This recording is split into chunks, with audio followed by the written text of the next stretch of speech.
Good morning. I hope you're having a thankful Thursday today. It is May the 29th. Looks like we're going to have some sunshine today. So I'm trying to cleanse the space. Come, Holy Spirit.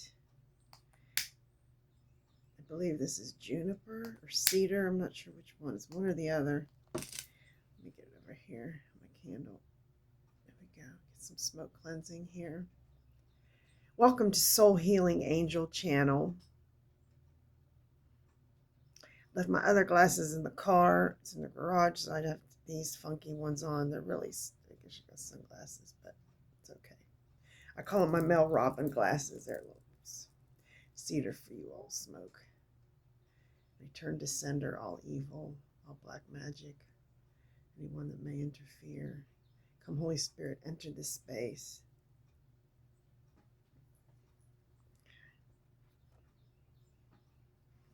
I'm going to ring my singing bowl, okay? My name is Mary Beth. I've been called to start this channel to help others who may be healing. I think we're all healing all the time, that we're all on this journey together. Do that 3 times. Isn't that beautiful? All right. What I like to do is share what has come to me in meditation. I meditate every morning. I feel like my voice is already going. My goodness. My throat chakra is being attacked. Get some coffee. Yes, I drink coffee. All right. I had a very deep sleep. I think I dreamt during the sleep. I don't remember my dreams, though. During meditation, my one cat came up with me. Wanted to spend some time with me, I think, be on my lap. So I feel like, what came to me was love, and love your animals. If you have animals, love them. And then the word gratitude. And I kept in mind that it's Thankful Thursday. I like to call it that.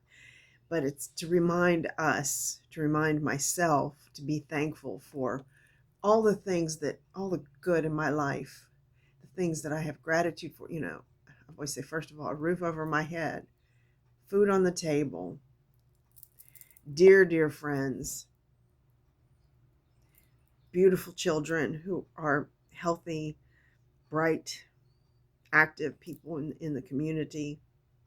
And then I prayed for my friends who need healing, who need physical healing. And so I ended with that. So it was very short in terms of what I wrote down this morning. My verse that I sent on my little devotional calendar to some friends was from Psalms. And it's Psalm 32. It says, I will instruct you and teach you in the way which you should go. I will counsel you with my eye upon you. He who trusts in the Lord, loving kindness shall surround him. It was Psalm 32, verse 8 and verse 10. I believe we must trust in God, its source, Mother, Father, God, and surrender whatever it is, At least that's how I roll, I guess you would say. But I trust. I have to trust. I feel like I do not have control over my life. I don't feel that I ever have, but I don't think anybody else has control over my life or should have control over my life. So let me read from, I don't know where I put the book, my Course in Miracles book. I've laid it aside because it's a bigger book. Did I lay something on it? No. Hold on. Where did I put it? Give me a second here. Got stuff everywhere.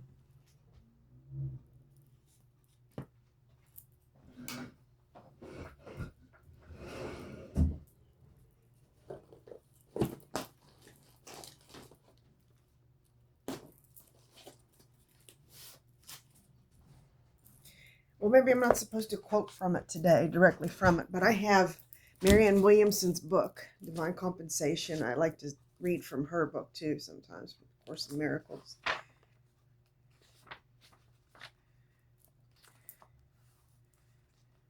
Okay.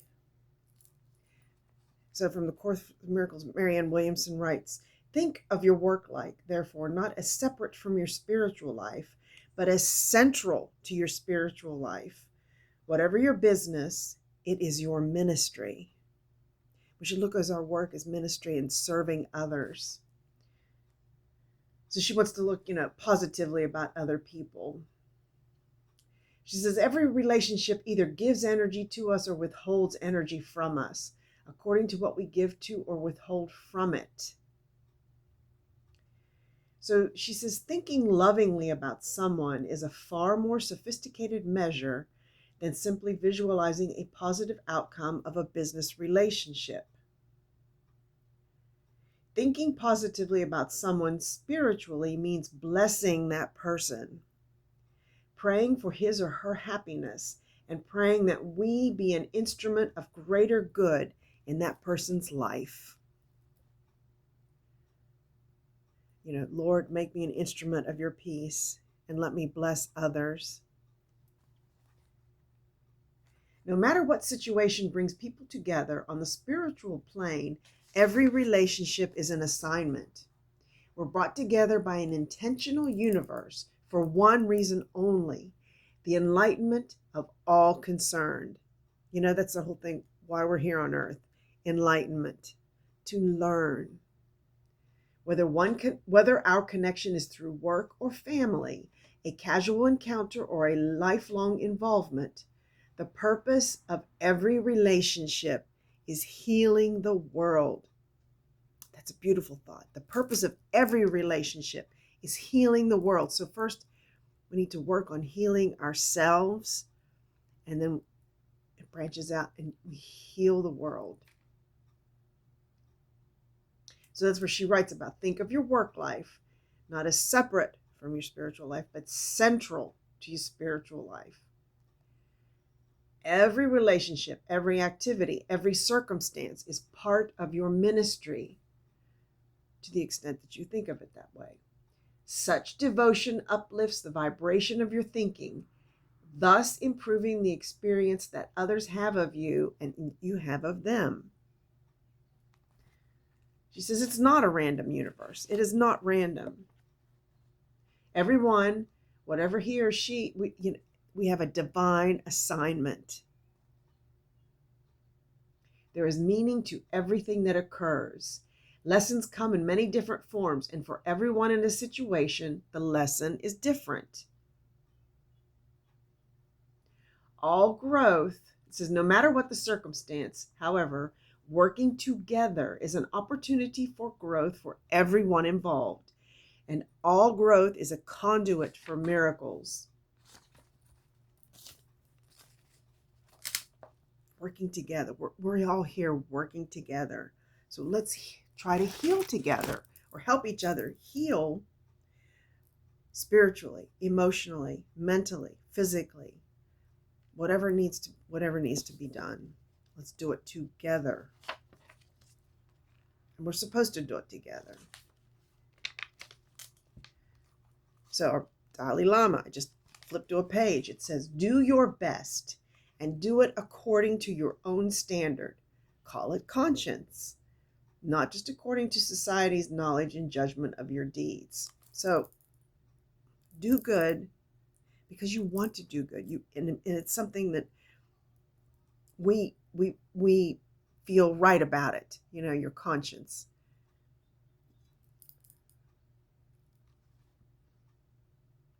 She also writes, this is Dalai Lama, he, maybe it'll be a she someday. What, really? I don't know. For discovering one's true inner nature, I think one should try to take some time with quiet and relaxation to think more inwardly and to investigate the inner world. He encourages that. I'm learning that I need to do that on a daily basis, to go inward. I'm encouraging you to go inward and connect with your inner self. Got a string here. Connect with God, Mother, Father, God. Connect with your divine spark that's within you. We each have that. That's what Mother Teresa writes. These are great souls, great spirits.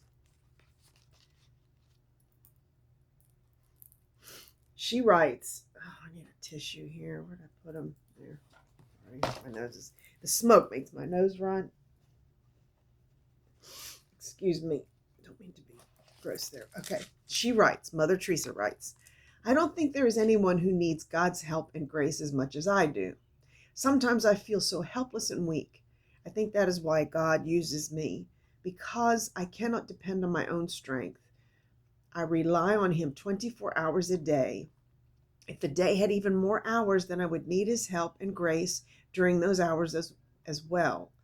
All of us must cling to God through prayer. And she also continues and she says, prayer is as necessary as the air, as the blood in our bodies, as anything to keep us alive to the grace of God. And you may call God Vishnu, source, whatever. But there is a power that's greater than us, that created us, that guides us, that watches over us.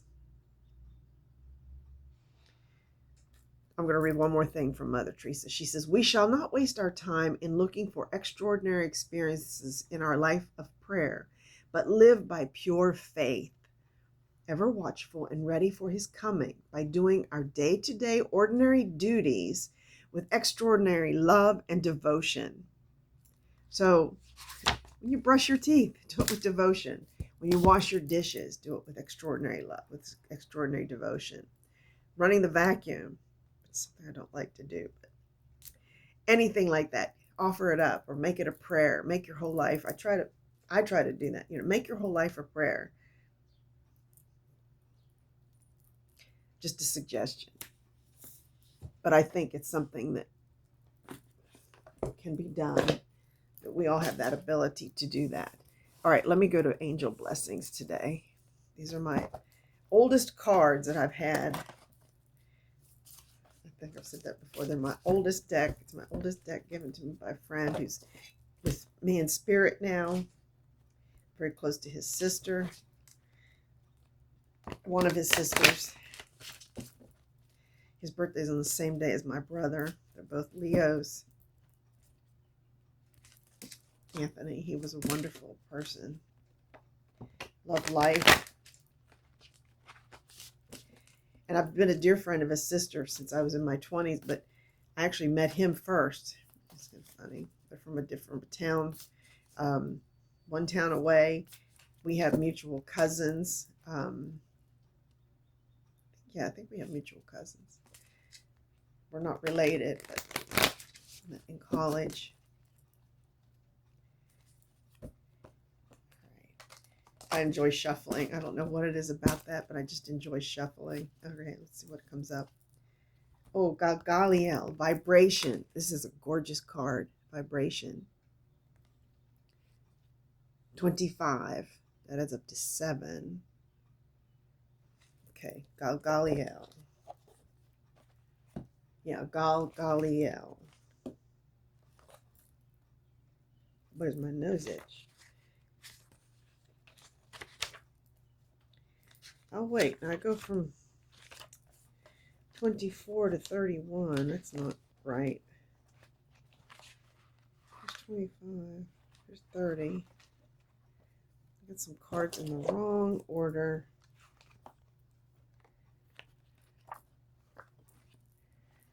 Oh, I'm sorry. You have to... Please bear with me. Did I lose the page? No. Processes. 2, 10, 17. Maybe it's here. No. 51, 52, 53.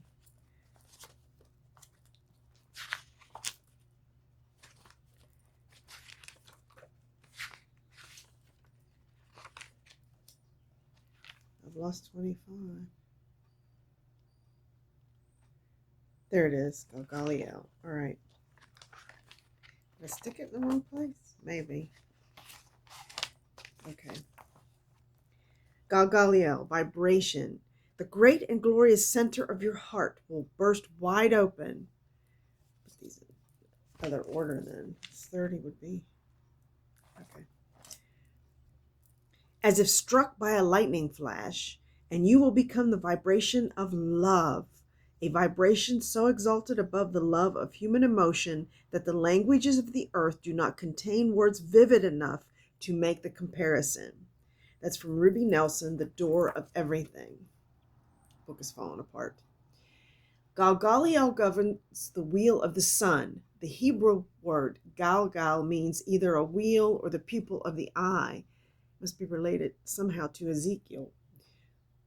Oh, here, Ezekiel mentioned Galgaliel in his vision of God as wheels within wheels that accompany God everywhere. Ezekiel saw rims with spokes, full of eyes round about. He also heard the sound of wings, like the sound of many waters, like the thunder of the Almighty, a sound of tumult, like the sound of a host. It's from Ezekiel chapter 1, verse 20.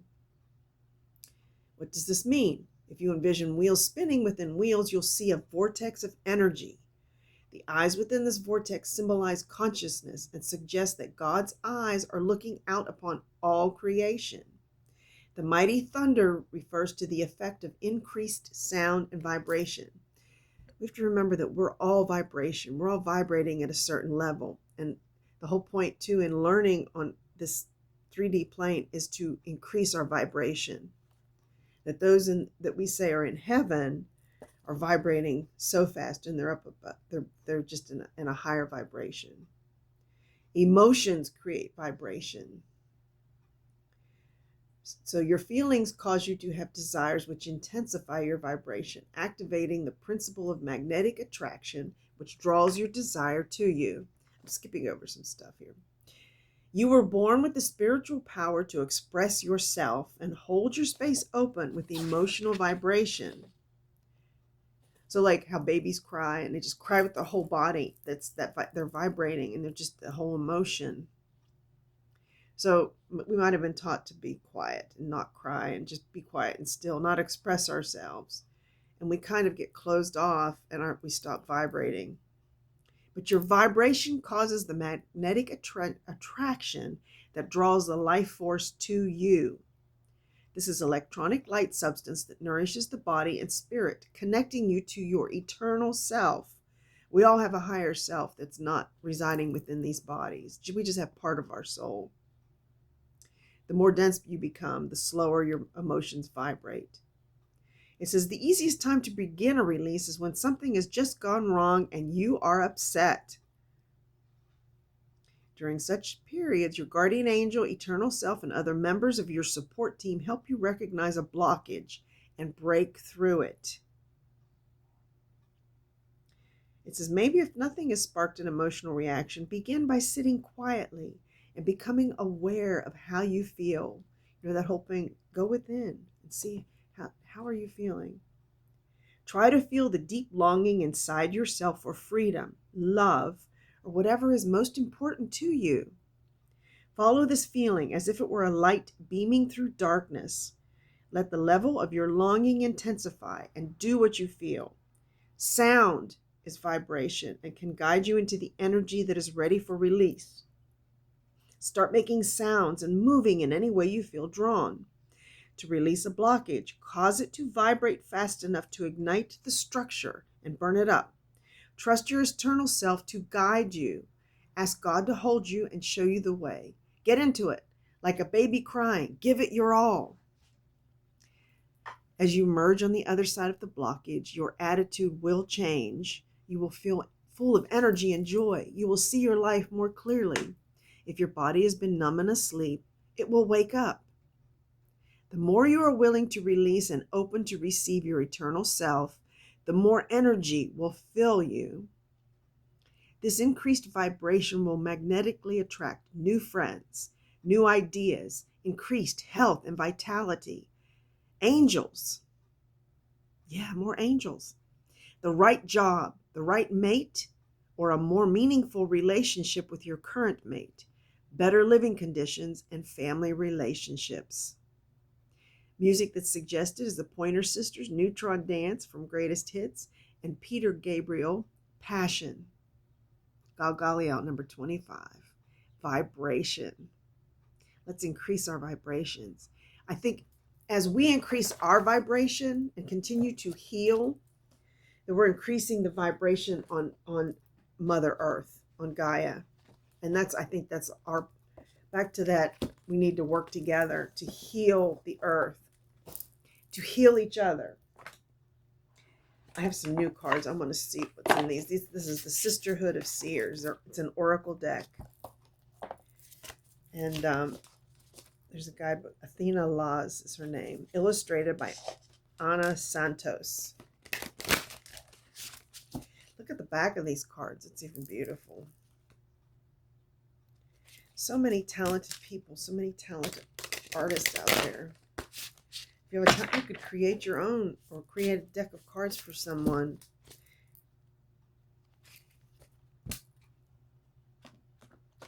Or just paint, or just, express yourself.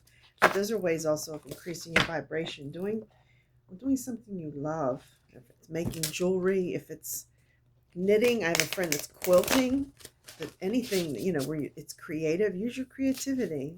Let's see what I'm going to pull here. Oh, Fate versus Destiny, number 40. Fate versus Destiny. Okay, what does she write about this card? Fate versus Destiny. Are they the same? Maybe not. Okay. Essential meaning, free will, conscious redirection of your life, shaping your own destiny, practicing doing the activities that actually help you thrive. A good time is now. The message. You stand at a crossroads in your life where you have the opportunity to turn fate into destiny. I think maybe the difference is fate is what happens to you. Destiny is that you decide. Fate is a pathway that is predetermined. The outcome is already foretold. And if you stay on that path, you will arrive at said point.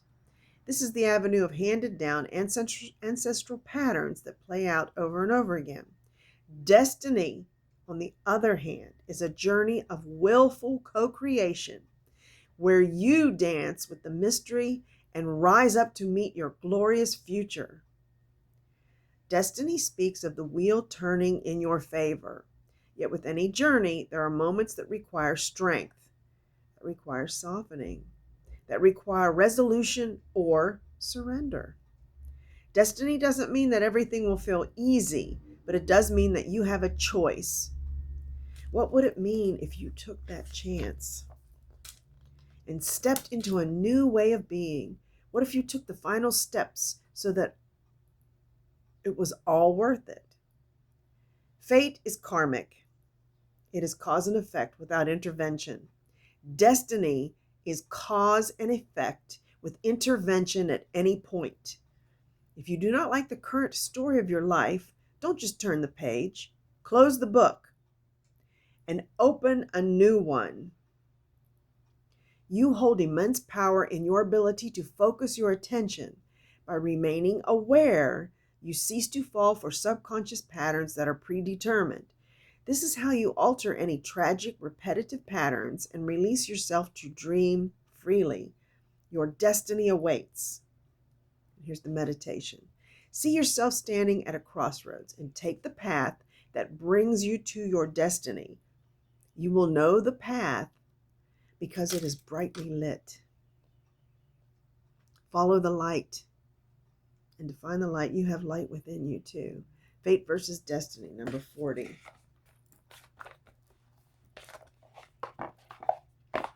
That's wonderful. All right.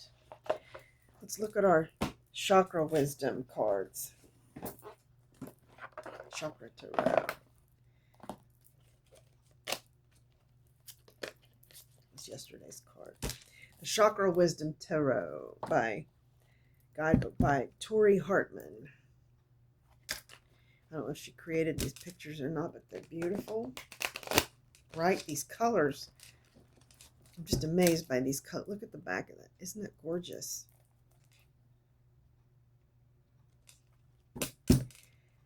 I'm glad that it's kind of nice out. I don't know. It's still damp. It did rain this morning. I actually heard thunder this morning, but I'm trying to get into summer. This is the end of May. June's coming. But it seems in this area where I am that summer is coming later and later. I remember when I moved into my house in another area in June, and it was so cold, chilly. The seasons do change here. I'm in West Virginia, and we have seasons. All right, what I'm going to pull here. Ace of Swords. Beautiful red. Ace of Swords.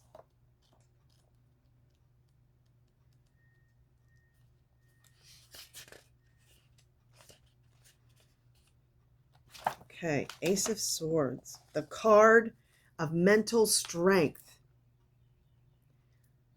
Okay. She emerges from the deep waters of her past. While she is not underwater, she is not yet on steady ground. She brings protection and prepares you for an auspicious offer. Chakra message. Some situations require triage, not meditation. Your first chakra holds fragments of the past in your potential mosaic. When faced with a challenging situation, protecting what you are creating is necessary. Be kind, but not unwise. Indication. Whose permission do you need? What ties will you be forced to cut? Your abilities will emerge when you recognize the power of the sword you hold. Are there energies that are tapping into you that you need to cut? You need to cut the cord. You should have control of your destiny. No one else. Keywords: advancement, protection, wisdom, negotiation, reclaiming, cutting. Take that sword. Cut those cords. People that are not serving your best interest. Meditation. Your first chakra is the fierce protector of all that is small and delicate. That's our first chakra to develop too, as babies and children. You are guarding creative ideas, loving thoughts, and your own vulnerable self. Contemplation. Your first chakra is aligned with the power of the Creator. You can do this. You are not alone. The universe gives you the support you need. We have guides, angels. Lorna Byrne talks about those unemployed angels. Call on them. They're looking for jobs. They're there. They're there. They've been created to help us. Okay, let me see Kyle Gray. His beautiful deck.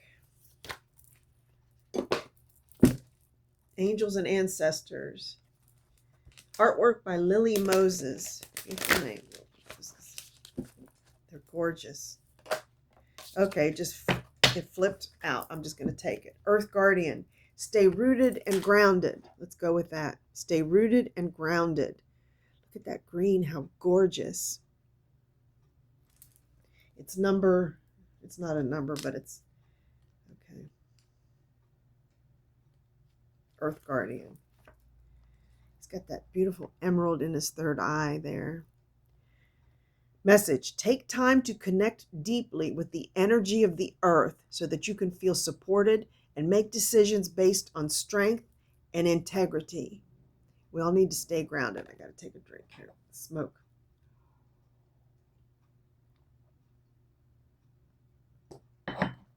Okay. Earth Guardian. You want to feel supported and make decisions based on strength and integrity. So go find a piece of grass, take your shoes and socks off and ground yourself. Or go by a river, or go touch a tree, hug a tree. Or there's grounding mats or things you can purchase for that. The Earth Guardian represents the angels of Earth who bring the medicine of feeling grounded and strong. They are protectors of the land and planet and help you connect with your mission here and how you can support the evolution of the planet. The Earth Guardian on the card is a beautiful part angel, part elemental, who is non-binary. Okay, it's a they. showing that they are a divine being without a human gender. Their staff, adorned with a dream catcher. Oh, yeah, it's hard to see it there. Can you see it on there? Yeah, and it's got a green feather at the end. Shows that they have the capacity to help you ground your dreams in reality. The extended message. It is important for you to take a grounded approach to your current situation. If you are rushing ahead or making a decision based on your more fearful responses, you will miss out on the growth you deserve. Take some time to calm down and get grounded before proceeding. Further, breathe. Breathe and out.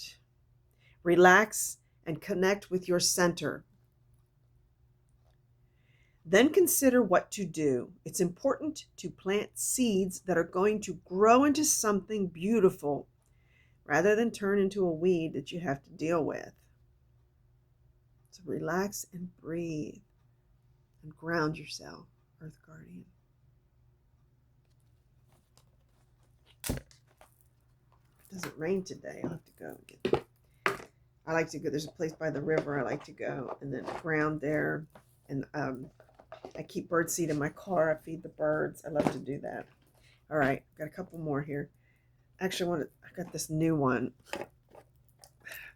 Another new one. John Holland. It's called the Oracle Pocket Oracle deck. The Psychic Tarot. The Psychic Tarot. Okay. Yesterday a chakra came out with that one.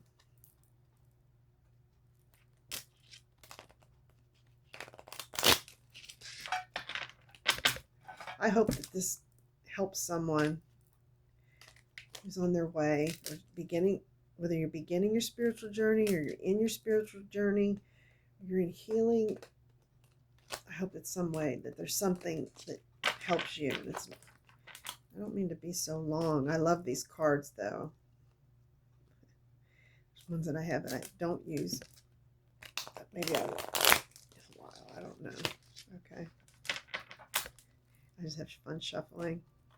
All right, I'm going to stop here. What do I have? Stand your ground. Number 7. Stand your ground.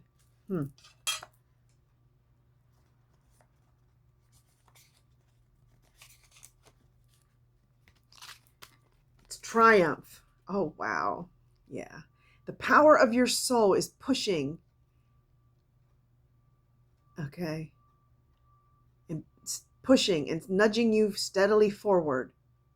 Whether you're setting new goals, developing ideas, or planning a journey, it's essential that they're carefully thought out. Is that right?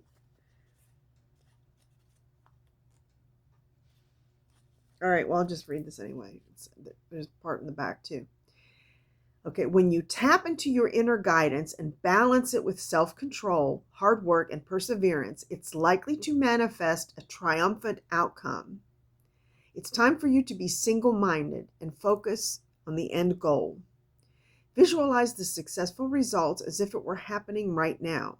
When you've achieved what you set out to do, your ability to meet other life challenges will be significantly increased. When you try to move forward without balance, direction, or guidance, it's easy to slip off your intended path and be drawn away from your destined goal. Now is not the time to let go or allow the river of life to pull you in its current, as you can so easily lose control. Grab your oars, grip them tightly, and steer carefully toward your highest aim or destination. If you're not sure, just put one foot in front of the other, and God will guide you step by step. The Triumph card reminds you that you don't have to be alone with all of life's ups and downs and the challenges that face you. I lost my place. This is a time to tap into the powerful knowledge of others as well as to use the inner resources that are within you. The traditional archetype is the Chariot. So we're on our way. We're going. Also does the crown chakra. Let me see here though.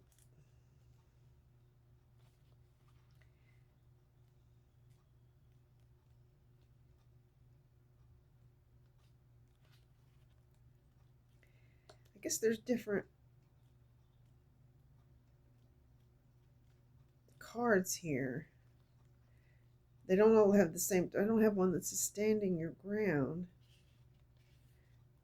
Chakra, spirit, trap, deception, and envy.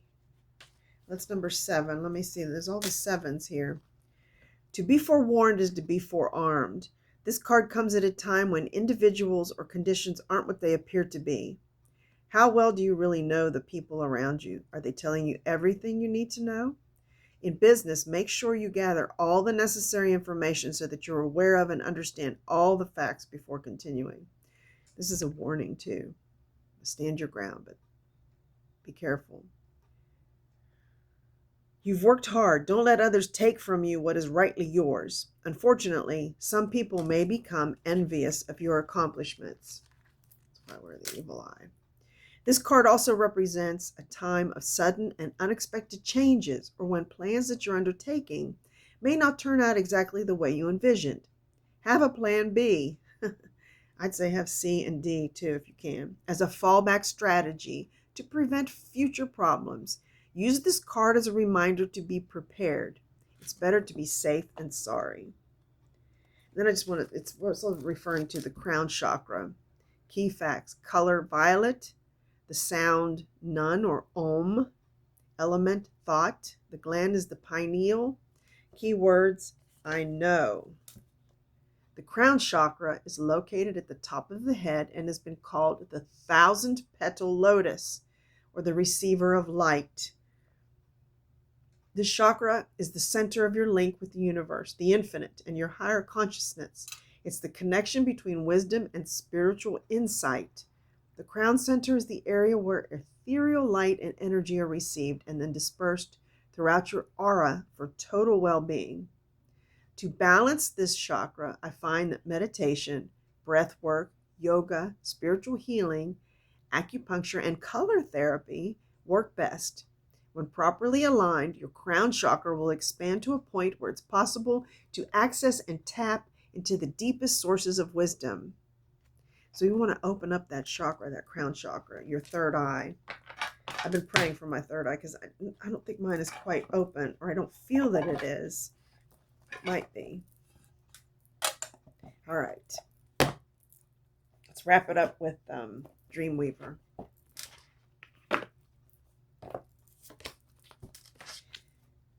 This is Colette Baron Reid, Dreamweaver's Oracle, illustrated by Joel Nakamura. Again, a beautiful deck. Just something to think about, something to guide us here at the end. Way to wrap it up. I try not to be too long, you know. I'm going to go from here. What do we have? Let your dreams be woven true. Number 5, let your dreams be woven true. I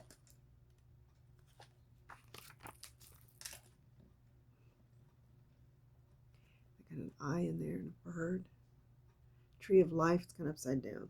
Essential meaning: the card of the dream weavers, co-creation, partnership with divine powers. Trusting your dreams will be in alignment with your soul's destiny, surrendering your will to a higher power. Human beings often believe they create their world through the power of determination and will alone.